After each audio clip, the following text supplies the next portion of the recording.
Esta vez abraza el mozo de mamá.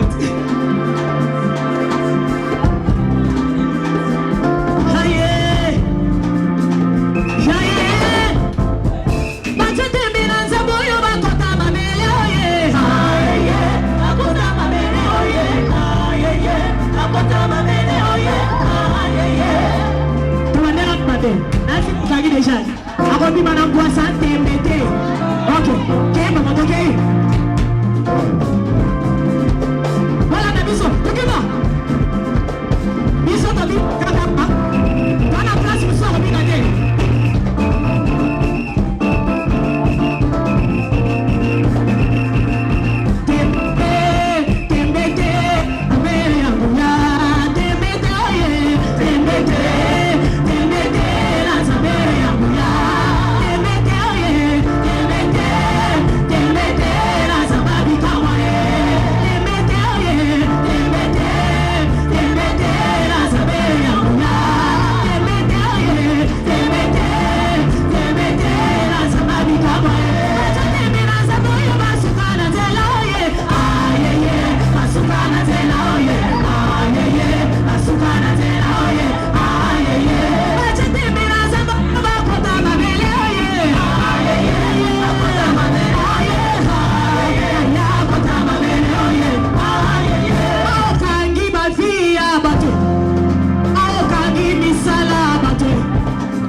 que 15 minutes ici.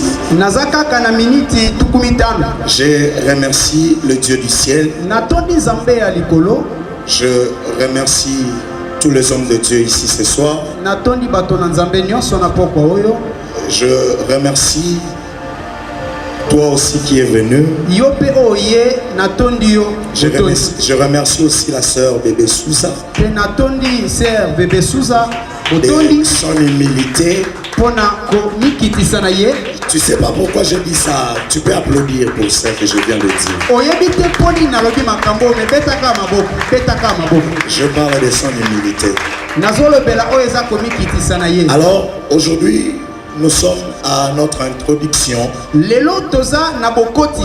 dans nos grands moments de retraite et de prière. Nous sommes à notre 3e épisode, saison 1. C'est une période de jeûne et prière où nous cherchons l'Éternel, vu la vision de l'Église. L'Église se nomme Cana. Alors de là est sortie une montagne. Nous allons découvrir cette vision au fur et à mesure, aussi longtemps que cela prendra vie. Nous croyons que cela va, cette vision va continuer. Amen. Que Dieu te bénisse parce que tu as applaudi. Alors je ne veux pas perdre beaucoup de temps parce que j'en ai peu. On vient de nous lire Genèse chapitre 1. Je veux seulement expliquer les thèmes. Pourquoi vaincre les œuvres du ténèbre? Si tu regardes dans notre thème, on parle du ténèbre. On parle du ténèbre. Mais si tu relis dans la Bible, précisément dans le verset 2, on parle des ténèbres. Voilà. On parle des ténèbres. Le directeur qui a vu ça. Les gens ont l'habitude de parler du ténèbre. Comme aujourd'hui je suis venu pour adorer Dieu. Moi je veux te parler aujourd'hui des ténèbres. Beaucoup de gens ne font pas attention quand ils lisent la Bible. Quand on parle de vaincre les œuvres du ténèbre, ils ont tendance à voir directement le diable. Quand on parle de ténèbres, les gens voient le diable. Mais aujourd'hui, je vais te dire une chose. À chaque fois que tu vas voir ces mots ténèbres, ne vois pas le diable, mais vois Dieu. Ne vois pas le diable, mais vois Dieu. Je serai précis. Quand tu lis les versets, le verset 1 on dit Dieu créa le ciel et la terre. Suspense. Point. Au verset 2, on commence à parler des activités de Dieu. Beaucoup de hommes de Dieu regarde la dernière phrase. L'Esprit de Dieu s'est mouvé sur le sol. Mais avant de voir l'Esprit de Dieu se mouver sur le sol, il y a une phrase au-dessus. La Bible dit il y avait les ténèbres à la surface de l'abîme. Il y avait des ténèbres à la surface de l'abîme. Mais pendant qu'il y avait des ténèbres, C'est à ce moment-là que l'Esprit de Dieu s'est mouvé sur le seau. Quand est-ce que l'Esprit de Dieu s'est mouvé sur le seau? Une question est posée. Un enfant intelligent va répondre. C'est quand les ténèbres à la surface de la Bible. Donc quand tu es connu, c'est ça. quand est-ce que l'Esprit de Dieu s'est mouvé sur le seau? C'est une question que l'enfant de l'école doit répondre. Cet enfant intelligent répondra. Quand il y avait des ténèbres dans la surface de la Bible. Alléluia. Amen. Quand il y avait les ténèbres dans la surface de la Bible. Ça veut dire quoi? Dieu faisait ces trucs au milieu du ténèbre. Au milieu du ténèbre. Aujourd'hui, je vais te dire une chose. Le Dieu que tu sais est le maître des ténèbres. Quelle confusion! Oui. Quelle confusion! Plusieurs pensent que quand on parle du ténèbre, c'est là que le diable est maître. C'est là que Satan règne. Oh, même Satan sait que le maître des ténèbres, c'est Dieu. On parle des cieux et de la terre. Je vais te dire une chose. Pendant cette période, on a créé les cieux. On a créé la terre. Les cieux est réservé pour Dieu. La terre est pour nous. Mais une chose, la Bible dit que seul l'Esprit de Dieu. Je vais te donner une révélation. C'est seul le Dieu qui régnait dans cette époque. Seul le Dieu de la Bible connaissait les secrets des ténèbres. Les secrets des ténèbres. Ici je ne parle pas du ténèbre, mais ici je parle des ténèbres. Je vais te dire une chose. Si le diable est maître du ténèbre, je vais t'informer. Il y a plusieurs ténèbres. Merci. C'est ça que la Bible dit. C'est ça que la Bible dit. Alors, il y a des gens, quand on parle les œuvres du ténèbre, écoute, en réalité, je devais mettre les ténèbres. Mais les gens font les ténèbres. C'était un secret. Alors, ce secret est révélé. Et pas moto aïe. Toi. Je vais te dire une chose. Le diable ne connaît qu'une partie. Le diable ne connaît pas les secrets des ténèbres. Il est maître d'une partie. Même si cette partie-là, il n'est pas aussi maître là-bas. Non. Oui, ça c'est vrai. Il n'est pas aussi maître là-bas. Parce que il y a quelque chose qui symbolisait les ténèbres. Il y a quelque chose qui symbolisait le royaume satanique. Et ce pays-là s'appelait l'Égypte. Mais lisons Exode chapitre 10, verset 21 à 22.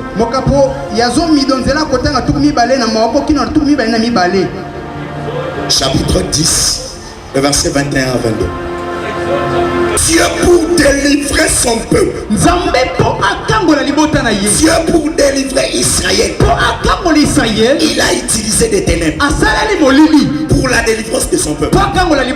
Or, Pharaon et l'Égypte est symbole de l'image satanique. Bien que Pharaon était maître d'Égypte, Mais Pharaon était incapable de renverser les ténèbres que Dieu avait envoyées. Écoute, tu as peur pour rien. Parce que le Dieu que tu es venu chercher est maître là où le diable est maître. Dans toutes nos questions. Est-ce que le diable a créé quelque chose? Non, on a informé. On m'a dit même pas démon, Satan, ça est là. Bala, ba, je nous nakala. Déchi. Ça me n'a ça.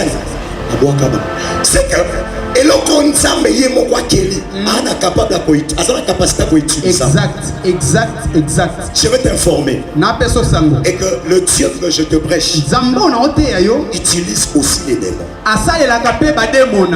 pour l'accomplissement de sa cause. Je prends l'exemple de Judas. Qui a utilisé Judas? C'est Jésus. Il a amené dans son ministère. Pourquoi il a amené dans son ministère? Pour accomplir sa cause. Il a dit, toi Judas, je connais celui qui me trahira et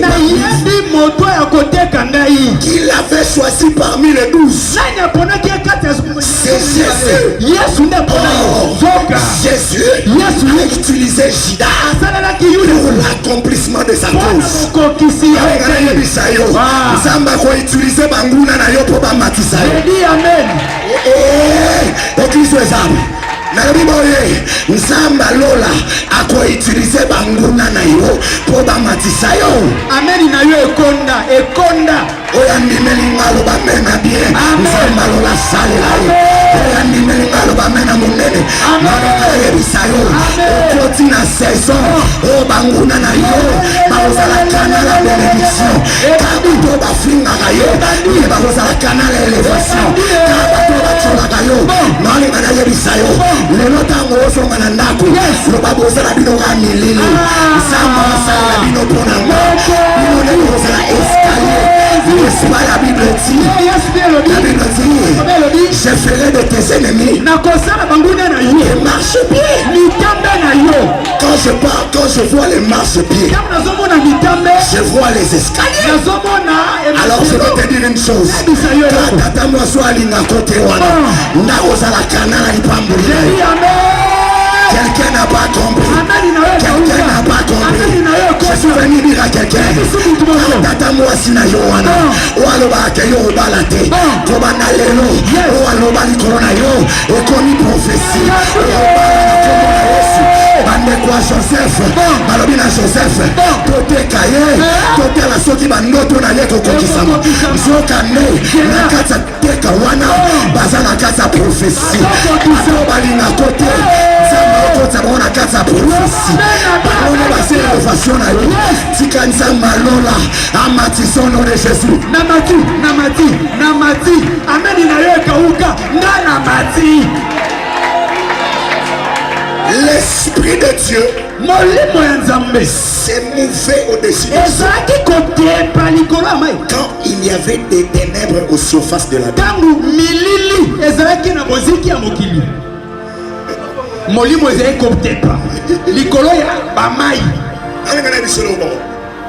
Dieu est lumière. Parce qu'au verset 3, il a choisi d'être la lumière. Mais il agit dans les ténèbres. Quand est-ce que la fin du monde aura fin? Quand est-ce qu'il y aura fin du monde? L'archange sonnera la trompette. Ça veut dire que le diable est incapable d'arrêter le monde. Dieu lui-même maître de tout ce qu'il a créé. Tu as peur de féticheurs, pourquoi? Parce que ce qu'il utilise, ce sont le pouvoir divin de Dieu. Où est-ce que le diable a tiré sa puissance? C'est Dieu. Oh, donc le diable n'est qu'une créature. De qui? De Dieu. De qui? De Dieu. Donc le diable est un pion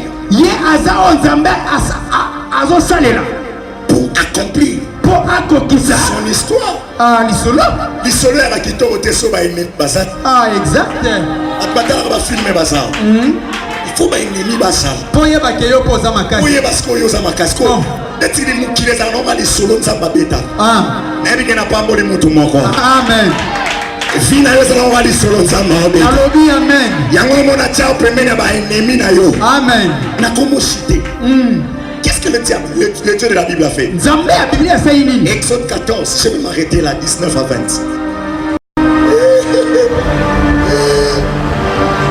Les batanes ça. Oh, bah, bah, ça m'a ça Paul. Lumière. Et Timo, Molili.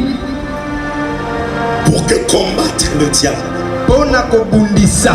Kadia pe. Le type la kanisa que na mulili ya batama. Ah. So on est allé na muto banda ko fanda na mulili liboso. Kala. Asakana na mulili teme na milili. Yango la kanisa. Ayebi bondo kia bi colonions. Exact. Exact. Oui, c'est. Alatimo. Moïse a-t-il le goût qu'on est dans main? Et l'éternel. Dieu, Nzambe. pour arrêter les Égyptiens, Pour akanga batone yipito. il s'est transformé en ténèbres. Ye akomi molili. Pharaon qui venait Pharaon azai koya. n'arrivait plus voir Israël. Azo kokalisu komoni Israël te. Là où étaient les Israélites, Et si quand tu vas être Israël bazalaki. il y avait la lumière. Ezalaki na pole. Mais là où étaient les Égyptiens, Et si quand batone yipito il bavanda. y avait les ténèbres. Molili ezingi. Un noir Butu. où même les Égyptiens n'arrivaient plus à voir. Oyo ezosala ete ata koba yipito bazomimona ata te. Je vais te dire une chose. Ne biso loko moko. Le diable Kadia pemba. pense qu'il est maître. Akanisa aza mokonzi. Or, notre Dieu Nzoka nzambe na est biso. capable d'utiliser sa propre force, Aza na likoki ya kozela makasi ya ye kadia pemba. de détruire lui-même. Po abe ayaya. Po abe bisa pe kaka ye moko kadia pemba. C'est ça l'œuvre de la croix. Nde yango musala ekulusu. Le diable ne savait pas Diabolo yebaki te. que la croix était venue Ekulusu eyaki pour lui. mpo na ye. Lui, il pensait Ye akanisaki que tuer Jésus koboma Yesu était pour sa cause. eza mpo na ye. Ngenge nzoka Tuer Jésus koboma Yesu était pour son malheur. ezalaki mpo na pasi na ye. De là, Mpo kaka il kuna était dépouillé. nde esika ye asilaki C'est makasi. de là Eza que wana le Dieu de la Bible nzambe ya Biblia est parti jusqu'aux extrémités de la Bible. akei kino na kitiki Au fin fond, na se récupérer la clé ake kozwa fongola du séjour de mort. ya mikolo kufa. Donc cela veut dire Elobi que le diable ne savait pas kadi ya pemba yebaki te que tuer Jésus koboma Yesu était sa défaite. ezali mpo na mabe na ye. Écoute, nalonga na yebisa yo. Yoka. Saison oyo mutu nyonso akobundiso akopambola yo. Amen. Je m'accroche à ça. Tamba pambola. Amen. Mutu nyonso afongolaka mongongo ndeke oke liboso te olobake nautaki kuna baba aza nzamba milili seka oyo soloba oyo eyanaoka ini parti ya molili Amen. me nzoka nde nzamba na nzamba apambolo mama na nga Amen. nzoka nde nzamba oyo tosalelaka ye nde azeraka milili Celui qui gère le palais. apartir ya lelo malédiction nyonso ekomi bénédiction mpona yo tala soko bimi na eglise oyo linga bato batonga yo linga bato baloba nde oke liboso te parce que malobo bazoloba wana eza nde prophétie le contraire balobi na yeke ye ndenge aza bongo aoke liboso te mais oyo bazala bato ya liboso oyo bakoasiste na élévation na yo kozala bato ya liboso kaka ndenge joseph atekamaka nzoka nde egypte ozalaka place oyo alipamboli bagrand frère na ye bazalaka moyen transport. Mutu nyonso aoluka frene yo nzoka nde ye nde akozala transco na yo tala ozoloba na nsima nanga lelo banguna nanga bokomi transco nanga bokomi transco nanga ata transport na keke keche mati. Ata transport na keche mati. Na transfer mata. Na transport tika la ka 500. Destination na yo. Lelo ezokota même na ngambo ba muna na yo. Ba muna bazoza la canal. Ya élévation na yo. Na linga na biso no moko. Nzambe na ngapambola yo. Tina yi profeta musala nzambe kwa ya kufungola ngolo batu bakanga ndenge bayembi awa nyonso bakanga ya yo ndenge nazosimba bino na maboko eloko nyonso bakanga ya yo napokuwa lelo yana mutu moko autiliza momo wetie desordre alobi déboulonné aye pona kofongola écoute na ngina yebi solo moko soki okote loba ozalaki awa te mais soki omona nga tokutanaki oyoka elite ya oyo oyoka ndenge bayembi na ngina deklare likolo na yo eloko nyonso bakanga kaka yango nde ana oke place mosuta nakokendeka place oba nanga pambola bino nzambe oyo vraiment akomosilisa bato bapya mbo ezalaka te boye naswata mbo alleluya amen avant na kitao nangi nayebi sobo nzambe oyo tokosalela et le maître des ténèbres aza mokonzi ya milili le diable kadi apemba il a une partie azaka na eteni ya molili mais il n'est pas maître kasi akonzaka pe ata molili yango te. Je veux bénir quelqu'un ici. Nangi na pambola mutu awa. Prends une offrande. Zwa likabo. Je veux prier pour toi. Tout ce que tu as. Même bato bazali banda viens. Atoza libanda koto. Touche ma main. Simbanga kana loboko. Je veux seulement déclarer quelque chose. Nakoloba ka liloba. Avant que na bino na déboulonné. Déboulonnage. Déboulonnage. La déboulonné au nom de Jésus. Déboulonnage. La déboulonné au nom de Jésus. Fongwama déboulonnage. Au nom de Jésus. Fongwama. Fongolia na fongola kaka. Duko fongwama wana kita. Nzambe merci parce que tu as guidé na poko lelo. Occasion boye ezaka nzambe na osama kambo. Sepeli parce que maté eleki malamu. De pamba na maté, de pamba na adoration, vraiment nzambe aza lokumu parce que église nzamba zali. Donc comprendre que nzamba parce que to yembe lié to bine lié, vraiment nzambe apamba la pasteur Christian, alors ça c'est bien apamba la ministère qui est liboso, apamba Jésus Christ. Nous vous saluons partout où vous êtes, au nom puissant de Jésus-Christ de Nazareth. Vous êtes au Congo, en Europe, partout où vous êtes. Nous vous invitons à participer à notre service.